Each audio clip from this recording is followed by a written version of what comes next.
CrPC के result आने के बाद लोगों की निगाहें टिकी उन सभी स्टूडेंट्स पर जिन्होंने ऑल इंडिया में एक बेहतरीन रैंक हासिल की है।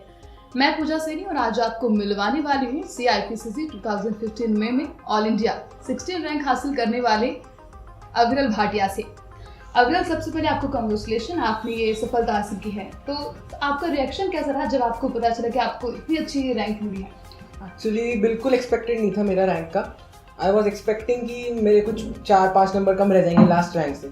मेरे साथ सीपीटी में भी यही हुआ था कि I was 3 short of the rank, 3 marks short of the rank.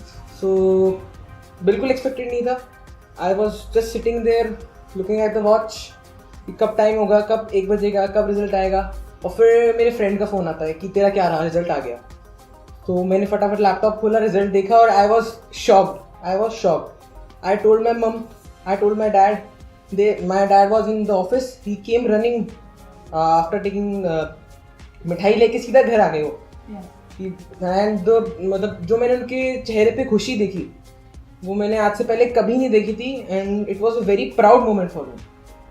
तो आपने जो रैंक हासिल की है 16 रैंक, तो इसका श्रेय आप किसको देना चाहेंगे और सबसे ज़्यादा मार्गदर्शन आपको किससे मिला? श्रेय मैं सबसे ज़्यादा देना चाहूँगा मेरी फैमिली को। उन्होंने मेरे पूरा सपोर्ट किया, मेरे से कोई काम नहीं करवाया। और मेरे फ्रेंड्स को और मेरे इंस्टीट्यूट को, VSI इंस्टीट्यूट, जहाँ से मैंने मेरी प्रिपरेशंस करी थी, RC सर का मैं सबसे ज़्यादा थैंक यू करना चाहूँगा।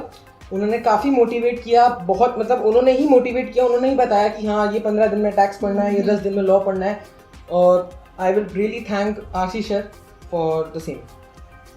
अगर आईपीसीसी के रिजल्ट की बात करें तो 4 to 5% ही रहता है और उसे क्लियर करना एक बहुत बड़ी बात मानी जाती है। लेकिन आपने फर्स्ट अटेम्प्ट में इतनी अच्छी रैंक हासिल कर ली है, तो आपसे जानना चाहेंगे कि आपने कोचिंग के लिए विद्यासागर इंस्टीट्यूट को ही क्यों चुना?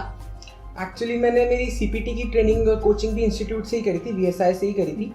सो मुझे आइडिया था कि किस तरीके से इनका पैटर्न रहता है, क्या स्टडी पैटर्न है, किस तरह से गाइडेंस रहती है।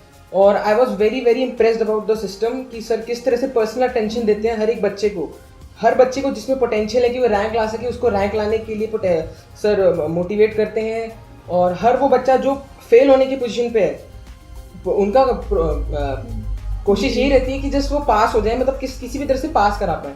तो दोनों तरीके से सर का मतलब मोटिवेशन रहता है कि भाई जो फेल होने वाले पोजीशन पे हैं वो पास हो जाएं, या जो रैंक ला सकते हैं वो रैंक लेके आएँ। तो मैंने काफ़ी एनालिसिस किया था उस टाइम पे और मेरे को CPT से ही मैं इम्प्रेस हो गया था कि नहीं सर अब तो VSI ही जाना है। तो एग्जाम के लिए आपने कितने घंटे स्टडी की और क्या कुछ आपका टाइम टेबल रहा, शेड्यूल रहा ड्यूरिंग एग्जाम भी?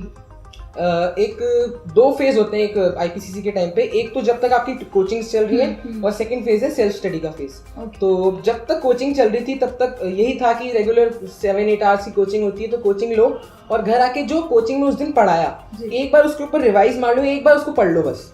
एक तो रहता था, उसी बीच में मॉक टेस्ट सीरीज भी रहती थी हमारी, तो बीच में वो उसका बर्डन अलग से आता था पढ़ाई का। और मॉक टेस्ट सीरियसली लेने हैं, एक्चुअली में लेने हैं। मॉक टेस्ट की वजह से ही है जो है आज। मॉक टेस्ट से ही अपन we get to know about the pattern, किस तरीके से टाइम मैनेजमेंट करना है, किस तरीके से हमको डिवाइड करना है टाइम की भी। हाँ, आधे घंटे में एक क्वेश्चन हो जाना चाहिए। ओवरऑल लिखने का किस तरीके से है, क्या पैटर्न रहता है, कैसे चेकिंग होती है, सब कुछ उसी से मालूम चलता है। तो पहले 9 मंथ्स, पहले आई गेस 8 मंथ्स तक ये कोचिंग चली। फिर आई गॉट अराउंड 5 मंथ्स का टाइम मिला था जब सेल्फ स्टडी कर पाए। तो सेल्फ स्टडी में यही रहता था कि रूम बंद, रूम के अंदर जितना टाइम पढ़ सकते हैं पढ़ो। अराउंड 13-14 आवर्स की रोज की पढ़ाई होती थी और बीच में मॉक टेस्ट होती थे, जिससे काफ़ी हेल्प मिली थी। तो एक तरीके से आपने एग्जाम को लेकर जो आपका रूटीन रहा, उसके बाद मैं एक चीज़ आपसे जानना चाहूँगी कि आपने सेल्फ स्टडी पर कितना जोर दिया? सेल्फ स्टडीज बहुत इंपॉर्टेंट है। आखिरी के 4 महीने होते हैं, एग्जाम से पहले होते हैं, सबको टेंशन रहती है कि क्या होगा, 4 महीने रह गए, 3 महीने रह गए। इस बीच में इंस्टीट्यूट में हमारे जो मॉक टेस्ट होते थे, तो जब मॉक टेस्ट होता था हम सर के पास आते थे, सर हम कैसे करेंगे आगे, नहीं होगा, हम फेल हो जाएंगे सर, कैसे होगा हमारे से। सर हमें हमेशा मोटिवेट करते थे कि नहीं होगा, तुमसे हो पाएगा। मतलब कोई कंपटीशन ही नहीं होता IPCC लेवल पे तो इंडिया में। बस अपन को तो अपना 100% देना है, बस करते जाना है। तो बस उसी तरीके से मोटिवेशन रहा था। तो अब फाइनल की तैयारी आप कर रहे हो, तो लोगों के एक्सपेक्टेशंस भी आपके IPCC के अच्छे रिजल्ट के बाद और भी ज़्यादा बढ़ गई है, तो इसको लेकर आपका क्या कहना है? एक्सपेक्टेशंस तो मैं कहूँगा एक तरह से प्रेशर क्रिएट हो गया है कि भाई अब IPCC में रैंक आई है बंदे की तो फाइनल में आएगी। एक ऐसे थॉट प्रोसेस बन जाता है लोगों का कि भी रैंक आएगी ही। तो बस एक तरह से प्रेशर, एक तरह से मोटिवेशन नहीं कह सकते इसको कि भाई हाँ आप सबने एक्सपेक्ट किया है तो सबकी एक्सपेक्टेशन फुलफिल करनी ही है, तो रैंक लानी ही है। तो वो सभी स्टूडेंट जो CIPCC की तैयारी कर रहे हैं उनको आप क्या अपना मैसेज देना चाहेंगे? मैं मेरे जूनियर्स को यही गाइडेंस देना चाहूँगा कि सबसे इम्पोर्टेंट है सेल्फ स्टडी। सेल्फ स्टडी करनी है, मन लगा के करनी है। और बेसिकली जो मटेरियल मैंने रेफ़र किया वो स्टडी मटेरियल था इंस्टीट्यूट का, प्लस प्रैक्टिस मैनुअल थी, प्लस VSI के नोट्स थे जो कि कम्प्लीटली बेस्ड थे स्टडी मटेरियल पे ही। तो इन सबको साथ में लेके चलना है, पूरा कॉन्सेंट्रेट करना है। और सबसे इम्पोर्टेंट है गाइडेंस। RC सर की जो हमारे पास गाइडेंस थी वो बहुत हेल्प करी है उसने। सबसे इम्पोर्टेंट किसी भी चीज़ के लिए गाइडेंस ही होता है। आप चाहे कितना ही अच्छा पढ़ लो, लेकिन गाइडेंस नहीं होगी तो अपन को डायरेक्शन नहीं मिलेगी कि अपन को किस डायरेक्शन में जाना है। तो मैं बस यही कहना चाहूँगा कि प्रॉपर गाइडेंस रखो, प्रॉपर मटेरियल फॉलो करो, and success will be yours. Thank you so much, Aviral, for joining us.